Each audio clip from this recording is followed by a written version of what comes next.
Electric Football. We haven't been around in a long time, but we are back, and we're here to give you the NFC preview. As always, that's Steve Brown. That's Stu Pace. I was wondering if you'd pick that up. I wasn't sure I was going to. All right. Anyway, welcome back. Here we are in our upgraded studios here at the Cosmos Club in Fairfield. We got to give kudos to the gentlemen who are downstairs cooking pasta and stuff for us for after the after show. The audience here, we've asked them to be quiet so that we've got microphones here very sensitive. So keep it down. Thank you. All right, let's get right into the NFC East. Steve Brown. Okay, I'm going with the Eagles. I actually think that Kevin Kolb is going to do a great job of replacing Donovan McNabb. I think Deshaun Jackson, Jeremy Maclin, and Brent Selleck are a great wide receiving and tight end trio. And Trent Cole gives the defense some pass rush. So even the kicking game is good with David Akers. So I'm going to go Eagles. Follow that up with the Cowboys. I am not a big Dez Bryant fan so far. I didn't like the whole I won't carry your pads like a rookie should. His mother's a prostitute. That's what they asked him. I'm just saying. Is your mother a prostitute? So he has a chance of being the next Randy Moss, or he has a chance of being the next Matt Jones. But they have three backs. The Cowboys have three great backs: Felix Jones, Marion Barber, Tashard Choice. And, DeMarcus Ware brings the heat on the defense. So I think the Cowboys have a very good chance of second. Not a big Tony Romo fan, but, that's, neither here or there. Giants, following that up. Steve Smith, Hakeem Nicks, showing some Mario Manningham even. Eli's got the best wide receivers he's had in a while. Yeah, he's coming on, Manningham. The problem they have right now is they have two average backs, Ahmad Bradshaw and Brandon Jacobs. Jacobs will probably end up hurt. Just high contact runner. Yeah. I love to watch the guy run. I love the big bruising fullback type runners, but eventually you get hurt. You can't run over linebackers in the NFL and not pay the price. And the defense is in a little bit of disarray. They completely collapsed at the end of last year, so I can't see the Giants doing any better than that. And I'm going to follow it up with the Redskins. I wish that the Vikings had picked up McNabb because McNabb really wants to play football. So I obviously think he's an upgrade over Jason Campbell, and I think they've got some good young defenders, Brian Arakpo, and they've got Albert Ainsworth, who I believe you're going to race in about a week. Yeah, I haven't quite passed the Washington Redskins conditioning test, but I'm working on it. So I would go Eagles, Cowboys, Giants, Redskins for those reasons. Wow, it's backwards day for me. Unless Tony Romo starts dating Lady Gaga, I think the Cowboys are going to win this division just because it's a mess right now. Trading McNabb to a division rival made Washington a much better team. I see them going number 2. Dallas, Washington. Philadelphia, I think, is a mess. I don't see them doing anything this year. Westbrook's gone. McNabb's gone. Their entire identity has changed.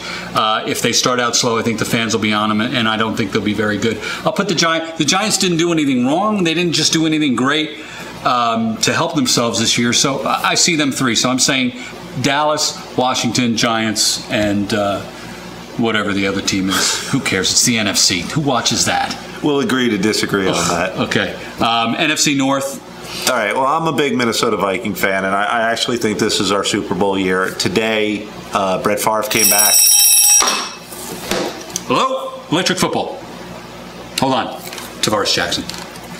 Tavares, look, I know it's upsetting. No, don't go out on that ledge. Get back. It's going to be okay. He's only going to be there for this year. Seriously. You can always look down on Sage Rosenfeld. There you go. It's going to be all right. Get back up. All right. Here, Stu's going to talk you down. Tell Jason Taylor he's a traitor. Bye. All right. Even with that, I think the Vikings are the class of the division. I think they're the class of the NFC. I think they're probably going to lose another Super Bowl and break my heart. Percy Harvin is electric. He's electric. Short on time. As long as the migraines don't sideline him. Sidney Rice has to come back from an injury, but he started working out today, I guess because Favre is back. And, we've got Jared Allen. We've got the 2 Williams boys on the defensive line. We've got Chad Greenway, who's really coming on strong and living up to the expectations they had for him. So I'm a Viking guy. I'm going Vikings. Packers, second. Aaron Rodgers is an elite quarterback, but they don't have an elite running back. They were one fluky interception away from going to the next round in the playoffs, not the Super Bowl, but that Dansby interception. Yeah, that was a crazy game. Yeah. I mean, what was that, 51-45? Yeah. Yeah, so fun game, crazy game. But they've got good young linebackers in Hawk and Clay Matthews, and, I don't see the Packers falling off. I just think they lack an elite running back. I don't think Ryan Grant can carry you in the playoffs. He said that in North Jersey. Okay. Bears, you've got the Martz Cutler marriage that has to work, and it won't. I don't think so. Cutler threw, 27 TDs, 26 interceptions, or vice versa. He's not a good decision maker. Martz is going to put him in a position to get hurt. He gets hit a lot back there. So it's going to be a Paris Hilton, Nicole Richie kind of relationship. Well, they added Chester Taylor and Matt Forte. That's not a bad tandem theoretically. I see them fourth in the division. I see Detroit ahead of them. Well, the big thing that they're adding is they're getting Brian Urlacher back, and they added Julius Peppers. So the defense may actually pick up. I see them third. I think the Lions still have a long way to go. Oh, they do. But the best move in the entire year was losing Matt Millen. Detroit, that's like winning a Super Bowl right there, getting rid of that guy. Yeah, but, they have a long way to go. They got Matt Stafford, who's coming on, and he's actually played as well as, if not better, than Mark Sanchez, but he doesn't get the credit and their first two picks were great. The Octomom Sue, because that's how I can pronounce it, and Javid Best, the running back out of Cal. I think they had a great draft with those two picks. I don't know who else they chose off the top of my head. I see them going ahead of the Bears. I think the Bears are just in that funky land. Well, they definitely got Sue, and they picked up Kyle Vanden Bosch, so they might have a bit of a pass rush. Calvin Johnson is a great player. He's just been stuck on a bad team. Yep. And they picked up Tony Scheffler, who's actually a pretty solid pass-catching tight end. Yep. Offense might be improved.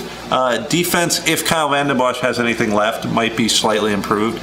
But I don't think it takes them over the Bears. So I'm going Vikings, Packers, Bears, Lions last, but finally showing some life. Yeah, Brett arrived today, but I like the Packers over the Vikings, and then I say Detroit, Chicago. Going out on a limb with Detroit, I think a positive year this year from them. I think they can put all that crap behind them with Matt Millen and really focus on playing football, and they've got some good players now. They've got some good players. NFC South. Okay, well, it's hard to go anywhere but the Super Bowl champion Saints. I mean, Drew Brees is arguably the best quarterback in football right now. He's got a ton of wide receivers in Colston, Meacham, Shockey. He's got Reggie Bush and Pierre Thomas, who are both good running backs, and especially Reggie Bush, good pass-catching backs. Great weapons. They lost almost nothing off of a Super Bowl team. They lost Scott Fujita, who went to the Browns. Good choice, Fujita-san. You go from the best team to arguably the worst team. Here's the downside. Drew Brees cover the Madden this year. Yeah, the Madden curse. Ooh. Well, I mean, the only thing that you can say bad about the Saints is Reggie Bush killed USC. That's true. But I think they're still the top in the South. No argument. The Falcons are coming on. You've got Matt Ryan, who's showing a lot. They have the worst website. Have you ever visited their website? I have not. That's why I'm not going to talk about them. I couldn't find anything about them. It took me so long. I ended up in porn sites. Well, if they get a healthy Michael Turner, who was putting up big numbers at the beginning of the year before he got hurt, and if Tony Gonzalez can put out one more year, they're kind of lacking in defensive studs. They don't really have a great defensive player. If they beat the Saints twice, they'll win that division. If they lose to them once, they don't win the division. And they're not going to beat them twice. So right. I have them slated second. Then the Panthers, what can you say? They've got a fairly solid offensive line. They lost Peppers, which is going to hurt them. It leaves them with very little in the way of a pass rush. They've got two great backs in Stewart and D'Angelo Williams, but there's only one football. Yeah. So just Matt Moore as your quarterback, they're not really going anywhere. I guess Jimmy Clausen's going to be groomed to take over the ex-Notre Dame quarterback, but that's going to be a few years down the road. Yeah, so they're going to be not good for a while. And then the Buccaneers, what can you say? Kellen Winslow is their best player.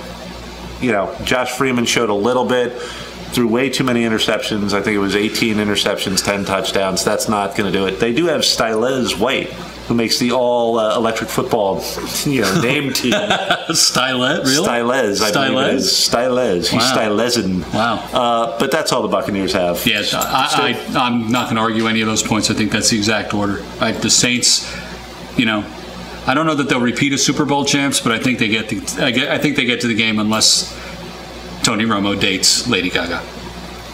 All right, the final division is the NFC West. This is going to be an interesting year in that division, personally. I like the 49ers. I do too. Oh, wow. Okay. We actually agree. Well, I love their coach. I do too. Singletary, I think when I saw him, sit down Vernon Davis last year, Vernon Davis came back a changed guy.